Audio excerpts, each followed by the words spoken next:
Ja, fortsat god festival. 65 børn og unge har den seneste uge krydset klinger i Kalundborg. De har nemlig deltaget i Dansk Fægteforbunds sommerlejr. Og det er altså en sport, der kræver noget helt særligt udstyr. Udstyret er vigtigt, når man skal fægte. Det er jo ikke skarpe våben eller rigtige våben, som man brugte i gamle dage. Men det kan stadig sagtens lave skade. Den seneste uge er 65 børn og unge mellem 8 og 17 år trukket i den særlige hvide fægtedragt.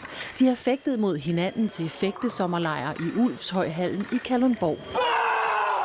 Fægtesommerlejrene har eksisteret siden 1972, og der er meget at lære for deltagerne. Man lærer meget teknisk, både taktisk-teknisk med vores gode trænere her, og så er der også meget socialt. Selvom de unge fægtere fysisk bevæger sig hurtigt frem og tilbage på de blå måtter, eller pisten som den kaldes, så foregår meget af det i hovedet.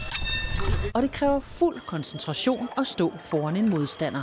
Jeg kan godt lide det der med, at når du går op på pisten, så er det helt væk. Altså, så er det kun dine modstandere, som du tænker på, eller din fægtekamp, du tænker på. Det er ikke en holdsport, ligesom fodbold og så videre. Altså, det er ikke sådan, så det er op til dig selv, hvis du taber. Så du kan ikke for eksempel sige, ja, vi tabte. Altså, vi tabte. Nej, jeg tabte. På sommerlejren er der også deltagere fra Sverige, Tyskland og Italien, og der fægtes ikke helt ens i de forskellige lande.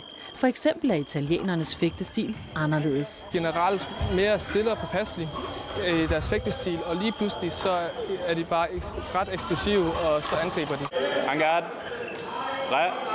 Men selvom modstanderne er italiensk, så er fægtegloserne franske. Man skal lære at gå frem og tilbage. For eksempel en garde, det er ligesom startpositionen. Så skal man ned i benene, og så marché. Det er et marché, så går du et skridt frem, og rompé, det er et skridt tilbage.